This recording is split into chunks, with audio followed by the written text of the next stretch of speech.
What is going on, guys? This is me, Asin, and welcome to the OCG Metagame breakdown number 6 and 7. This time covering 186 top-performing decks from 34 tournaments held in Japan, mainland China, Indonesia, Thailand, South Korea, and Vietnam. There we go, I nailed it. During the span of like a little bit over a week. This is not the first time that we have a breakdown post-Infinite Forbidden. The second one, and even the last time, Tenpai Dragon was still the #1 best deck, so it's no surprise to see Tenpai Dragon leapfrogging Fire King, not by, by a long shot now, but rather the second deck is no longer Fire King, but rather Snake Eye, and there is not that much of a difference between Tenpai Dragon and Snake Eye to the point where I can say in the TCG, even when we're going to be getting Infinite Forbidden, if anything, I think Snake Eye is going to be better because there's not like that much of a difference between them. There is a huge difference between the OCG and the TCG because Max C makes it so that Tenpai Dragon is much better, whereas over here, combo decks are much better since there is no Max C. So that's why I say that things are different, and the numbers will probably just be reversed. But Tenpai Dragon is still going to be getting a drastic boost with Infinite Forbidden. I mean, not even that drastic, honestly. It really just adds a little bit of consistency, even though the deck was already consistent before, especially again in the TCG where we have 3 Prosperity. And it makes it so that the deck no longer loses to Black Gold Labs, which I will be covering in a second. Anyways, before this video goes any further, you already know the drill. Friendly reminder to smash the like and subscribe button. It really motivates me a lot to keep making videos like these, especially when I'm sick like this, but I think things are going much better for me, so yeah, it's a good thing to know, especially for the days to come. Hopefully, I'll be back to 100% top shape. I know I've been saying this for like the past 4 videos, but trust me, I'm finally seeing the light at the end of the tunnel. But yeah, with that being said, let's get right into it. Alright, so first things first, Tenpai Dragon, #1 best deck, I couldn't care less. And then Snake Eye, main engine is the Fiend Smith in Snake Eye. So again, it's not, you know, Fire King, this is another deck, you know, it's another class of its own. It's worse, even though it's still a Snake Eye deck featuring the Fire King engine. So you might as well just include it in Snake Eye, because, you know, those decks are also no longer, like, I mean, they're barely Snake Eye decks. Anyways, Fiend Smith is a, what, like 6-card engine, and it can make Beatrice or Caesar. It's really good. Or you can do a lot of fusion plays, and you can make an Omni-Negate, which is pretty nice as well.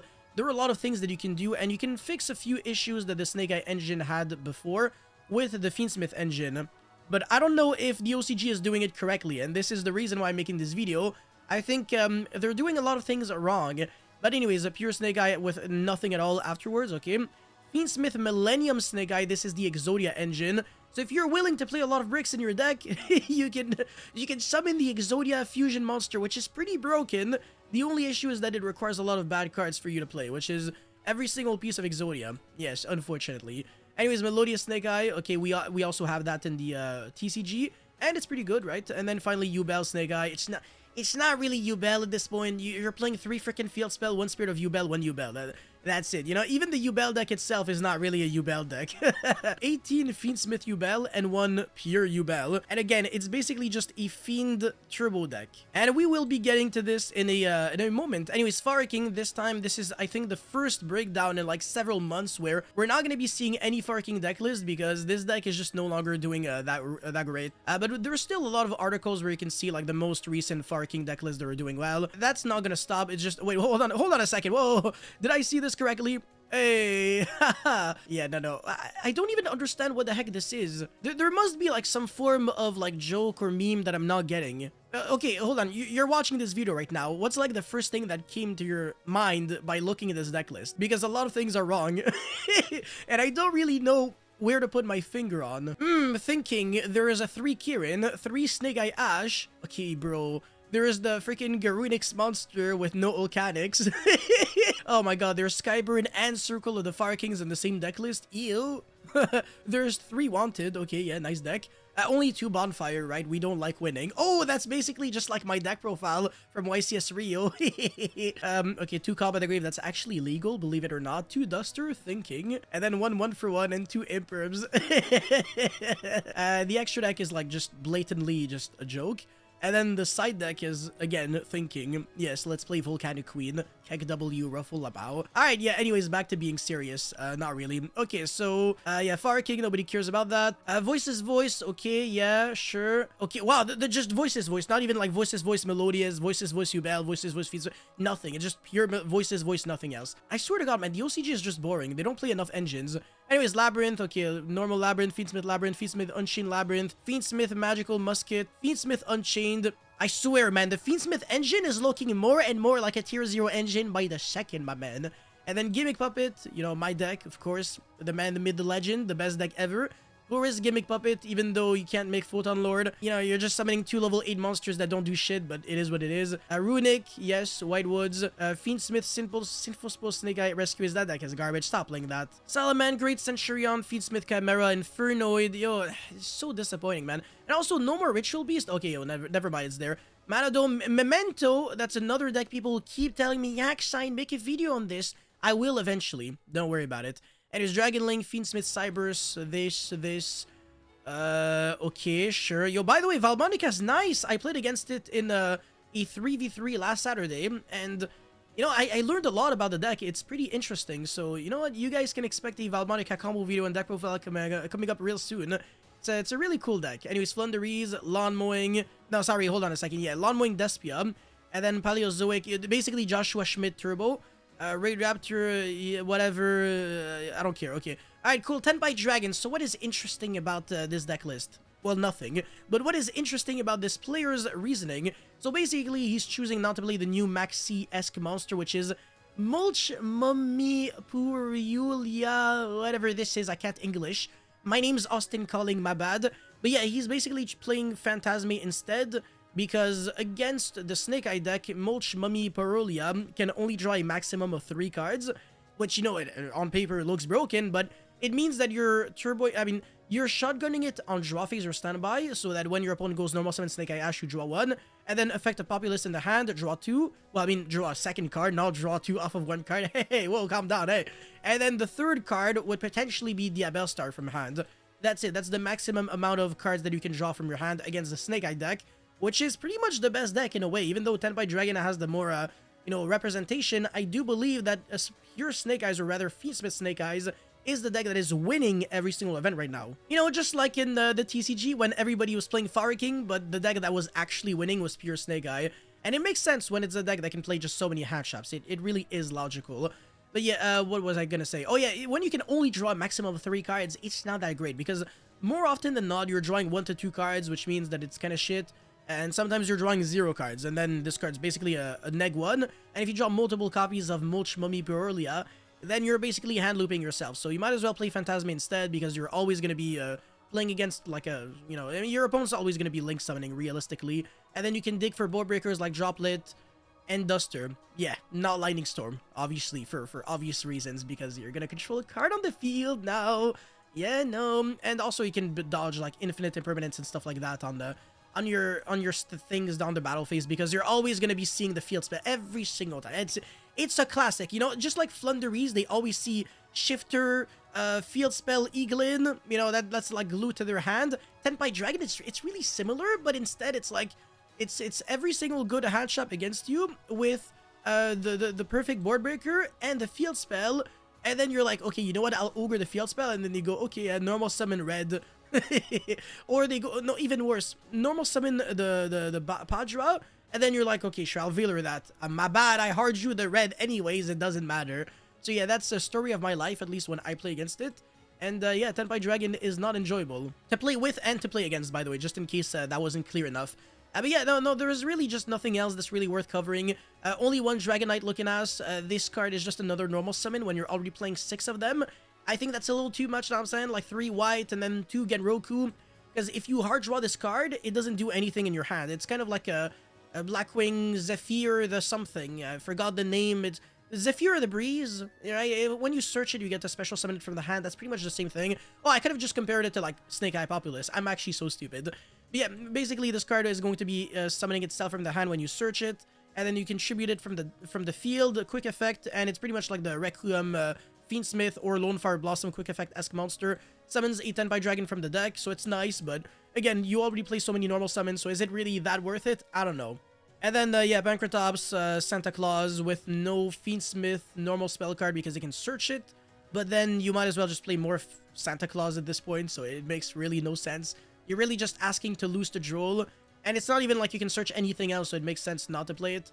Or play the Fiend Smith engine as a whole. It really just doesn't do anything because you don't have to summon Caesar You don't have to be afraid of Nibiru. You really want to play as many non-engine cards as humanly possible. So yeah, I understand the logic. How many hand traps is this running? 4, 5, 6, 9, 11, 14 with 3, 4, 5, 6 board breakers. 7, 8. Yeah, my bad. I can't count. So yeah, 8 plus 14 equals 22. Yeah, that's pretty much the same thing as before, really. Alright, and the extra deck, I don't really have to waste my time with it, but there is no longer the Zealantis Raging Phoenix OTK package, but there is still Hita and Princess. That makes no sense. You might as well just commit to really just losing to D-Barrier while you're at it, or at least play Doolittle Chimera. There is an OTK under D-Barrier, where you can still kill your opponent if he passes on nothing. So I think that makes way more sense than just playing like some Link monsters that do nothing. Because what are you gonna do, right? And Hita, revive back your fire, and then make Princess, revive back something past turn on a Princess on the field. That's a nice deck you got there. Now you can't OTK your opponent, and also Princess is not an interruption on your opponent's turn. That's absolutely pathetic. Yeah, no. So yeah, I don't like that. And also in the side deck, Black Goat Lavs, Quacky Mero Drago, that's pretty good. We've even been seeing this in the TCG, but you can also play Fallen of Albaz with all the Despia fusion monsters. Makes sense, but like it's a lot of discards as well, so I don't know if you really want to do that. Anyways, for Snake Eye now, there's nothing innovative about this deck list, or at least nothing that I'm a really big fan of. If anything, I'll be roasting the living crap out of it because there are a lot of things that I disagree with. Even though this guy got, what, 1st to 4th? I don't even know why they say that. 1 to 4th, China Mainland WCQ 2024 Shanghai. First of all, that means nothing, right? WCQ Shanghai, what is this? Is it like the Nationals of China that was hosted in Shanghai? Or is it like a regional WCQ in the state of, or like the city of Shanghai? What the hell is this? Okay, yo, Akira, I love you, you're the best, but bro, it's just at least a little bit more clarifications because this is confusing as hell. I was told this was a regional. Anyways, so we're seeing a lot of things that, you know, I can't really agree with, like Super Poly, when your extra deck is like the tightest thing on Earth. It's, there's already Lacrimosa with Beatrice Caesar, Requiem Sequentia, Moon of the Close Sky. Like, bro, this is freaking 6 cards that you're dedicating for the Fiend Smith engine. Like, we're not there's so much that's missing here. There's no Hita, there's no Dark, there's no Access Code, there's no Appaloosa. What the hell is this, bruv? Oh my god. No. Just no. And on top of that, you're like, you know what? Let's make it even tighter by adding Garura and Mudragon and main decking Super Poly. When that card is just like, it's pretty bad too, this format. You might as well just play Forbidden Droplet over it. And then you can fit in the space for Access Code and Appaloosa, which I think is infinitely better than what this player is doing. But what is really unacceptable, where it doesn't matter how good you are at playing the game, it doesn't matter what your opinion is, when your deck is nerfed to death with only one wanted, you gotta compensate by playing more consistency cards. We can all agree on the fact that consistency is key. There is no 1-for-1 in this deck list, and there's only 2 Diabell Star. Again, it doesn't matter what you say. I'm right, he's wrong. Like, playing only 2 Witch is just stupid. You really have to max out consistency. So I would play 3 Witch, I would play 1-for-1, I would cut the Dramatic Chase and the Silvera, I would maybe delegate them to the side deck or just not at all. Even if Maxi is a thing, it doesn't freaking matter, bro. Just draw Call by the Grave and just draw Cross out. Just be better at the game, bro. Instead of just playing less consistency cards, breaking like there's no tomorrow.